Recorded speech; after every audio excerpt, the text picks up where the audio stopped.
Welcome. I am a lay Shin Buddhist who nevertheless maintains an interest in the broader realm of Pure Land and Mahayana Buddhist teachings. My YouTube channel is called Akala Akala, that is A-C-A-L-A, A-C-A-L-A.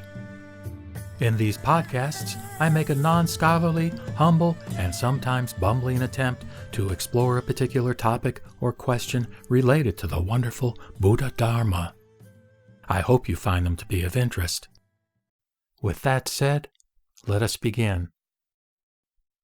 In this podcast, I would encourage you to imagine that you are hearing a first-person account from Shinran Shonin, the 13th century founder of Jodo Shinshu, or Shin Buddhism.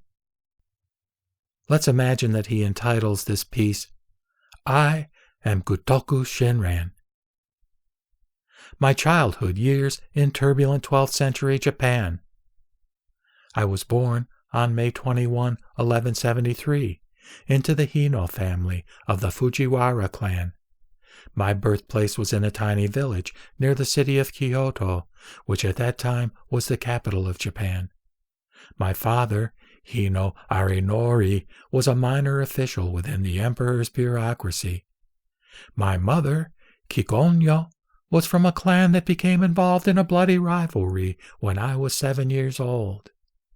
During the time of my childhood, the warrior class was rising in power, while the status of the Fujiwara aristocracy was fading. Many in the Fujiwara clan were competing for a limited number of positions in the imperial court. This fierce competition, in combination with the fact that my grandfather had a rather scandalous reputation, made my chances of succeeding at government service very slim indeed. Even worse, my mother's family alliances brought us into danger of physical attack. There were also tornadoes and earthquakes at the time, which took many lives, both directly and through resulting starvation.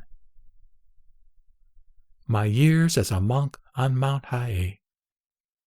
In 1181, at age 8, I escaped the civil wars and famine of my era by becoming a Buddhist monk. My 2 younger brothers and I were taken to the Shoran temple, where we renounced and abandoned the secular world. My head was shaved by Gen, the leader of the Tendai denomination. After my ordination, I climbed Mount Hai to enter the protected environment of the monastic complex there. I spent my adolescence and young adulthood on that mountain, diligently studying Mahayana Buddhist scriptures and chanting the name of Amida Buddha in accordance with the teachings of Genshin. I became increasingly frustrated over the years by my inability to control my human impulses and by my failure to attain spiritual enlightenment in spite of intense efforts toward that goal. I was also disappointed by the hypocritical worldliness of many of my fellow monks. My years of deepening faith with Master Honen. After 20 years of study and practice, I descended Mount Hai in 1201. I then secluded myself in Rokagaku Temple for 100 days to fast and to pray for enlightenment in my future life. At the break of dawn on the 95th day, I had a vision of Kuan Yin Bodhisattva. Kuan Yin pledged that if I should marry, she would serve and guide me in life, and would personally lead me to Amida's Pure Land at the time of my death. This revelation inspired me to seek out a new teacher to give me guidance regarding my afterlife. Thankfully, I found Master Honen at his retreat in Yoshimizu. The 68-year-old monk taught an easy way to the Pure Land. He preached salvation through faith in Amida, a faith which made no distinctions between a celibate clergy and the laity. Thus, at age 28, I abandoned the way of ascetic disciplines and began to follow the way of the causal vow. Over the course of my 6 years with Honen, I experienced a deepening trust in the power of Amida Buddha's primal vow. In 1205, I was honored to receive permission to copy the Master's collection of selected passages on the causal vow, and to copy the Master's portrait. Namu Amida Butsu. My years in exile and marriage in Ichigo. Subsequent to a change in the government, Honen's Nembutsu teaching was discouraged by those in power, and was eventually prohibited by the imperial court in 1207. This was due largely to pressure from those in the established Buddhist sects, who felt threatened by the idea of equal access to enlightenment by all. 4 of Honen's chief disciples were executed. I was among the 6 monks who suffered the humiliation of being defrocked and exiled to a distant province, which resulted in a loss of contact with my master, who was himself exiled to a faraway island. Another factor in me personally being exiled may have been my lineage. There were intense interfamily conflicts within the Fujiwara clan at the time of the religious persecution. Those newly in power probably associated me with the former clan chief Kujo Kanizen, whose younger brother, Jin, was the politician monk who had ordained me at the outset of my religious career. At age 34, I was thus neither monk nor layman.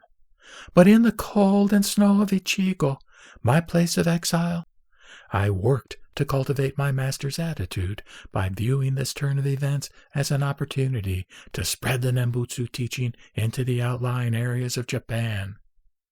My karma led me to marry Ishini, who was an intelligent woman and a supportive wife. We had 6 children over the years. Honen and I were pardoned in 1211, but I never had a chance to see him again, since he died just 2 months later. Ishini and I stayed in Ichigo for 3 more years after the pardons were granted. My Kanto years. Ishini's father was a clan chieftain and a provincial landowner. Her family had a few acres of property in the largely unsettled Hitachi province in the Kanto region, an area to which many farmers were migrating at that time. This property was hard for them to manage long distance. Since Ishini's family knew of my intention to spread the Nembutsu teaching more widely, they suggested that we take care of their place in Hitachi. In 1214, Ishini and I and our children moved there. At about the time of this journey to the frontier province, when I was 41 years of age, I began to read the Triple Sutra 1,000 times for the benefit of all sentient beings. Before completing that task, however, I reflected on what I was doing and came to realize that true repayment of the Buddha's blessing is to understand the teaching for yourself and then to teach others to understand. It was during my Kanto years that I began to write and to seriously propagate my master's message of hope. I highlighted the 7 patriarchs in my Shoshinge, or Poem of True Faith in the Nembutsu. By 1224, at age 51, I had completed the first draft of my Kyogayo Shinsho, a collection of passages revealing the true teaching, practice, and enlightenment of Pure Land Buddhism. I continued revising this work until my death. As far as my propagational efforts, I encouraged the development of small democratically run congregations which met monthly in homes of the members. It was at these meetings that I tried to convey the essence of the teaching, that faith is a gift given directly by Amida and not in any way an achievement to be attained. In 1231, at age 58, at the peak of my teaching career, there was an occasion on which I became very ill with fever. On the 2nd day of my illness, I became delirious and found myself reciting the larger Sukhavati Sutra. On the 4th day of doing so, I said, "I quit." I was reminded again of the futility of reliance upon contrived self-efforts. Though I thought I had come to understand this, yet the same type of thinking as had caused me to begin reciting the Triple Sutra 17 years earlier must have remained in me. Such attachments as this are difficult to remove. I realized again how difficult it is to rid myself of self-centered faith. Soon after this realization, my fever broke. My return to Kyoto. I spent more than 20 years spreading the faith-oriented teaching of my master throughout the Kanto area. I then retired from my career of active propagational efforts to return to Kyoto. This was shortly after the time when the Nembutsu teaching was again officially prohibited, which occurred in 1235. My main motive in returning was to concentrate on getting the teachings into written form. It was also good to see my old friends and to visit the places which I frequented during my wonderful years with Honen. The Shini and the children came with me to Kyoto, but a few years later we agreed that she and the children would be better off back in Ichigo province, where her family had land. This would also make it easier for her to help her family there. So I sadly bid them farewell. I then mainly stayed in the monks' quarters at the temple of my younger brother, Jinnu, working on my various writings, including letters to the faithful. The dates of some of my works were as follows: 1248, Verses on the Pure Land, or Jodo-wasan. 1248, Verses on the Eminent Monks, or Koso-wasan. 1250, Notes on Essentials of Faith alone. 1252, A collection of passages on the Pure Land Way. 1255, Notes on the inscriptions on sacred scrolls. 1255, Notes of the Short-Haired Ignorant One. 1256, A poem on the gates of entering and exiting. 1256, Notes on the two types of the Buddha's merit transference.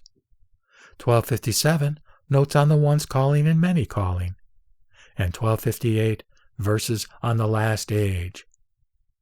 Meanwhile, the network of small congregations that I had established in the Kanto area, which worked pretty well when I was there to personally supervise them, unfortunately started to break down about 10 years after my return to Kyoto. This was due to the authoritarianism and greed of some of the group leaders. Some of these leaders also taught heretical beliefs in my absence, such as actively encouraging immoral behavior under the protection of Amida's vow. Yenbo, a faithful Nembutsu follower, was among those who made the difficult trip from that area to Kyoto to clarify key doctrinal questions directly with me, so that the implications of the true teaching could be better understood by those in the Kanto region. He later was to write the Tanisho, a record of my words set down by him in lamentation over departures from the true teaching. In 1248, I asked my oldest son, Zenran, to provide leadership in rectifying the problems in Kanto. He established a following of his own, however, and spread a distorted teaching which he falsely claimed that I had secretly given him. Therefore, in 1256, it was with great personal sorrow that I was forced to disown my son, Zenran. During my later years, I experienced much anguish and grief as a result of the problems noted above. At age 87, 2 years before my death, I reflected and realized, I do not know right from wrong, nor truth from error. With little compassion for others, I wish to be a teacher for the fame and honor to be gained. Such a man am I. On November 28, 1262, at age 89, after a period of illness during which I was taken care of by my good daughter Kakushini, I joined my master Honen in Amida's Pure Land of Bliss. My son Masukata was also at my bedside, having come from Ichigo to represent my wife and children. So here I sit on the 7-jeweled lotus in the Pure Land, and reserve a seat for you. If there is one who enjoys the Nembutsu, consider that there are 2. If there are 2, consider that there are 3. And the 3rd will be Shinran. Namo Amida Butsu. Namo Amida Butsu. Namo Amida Butsu.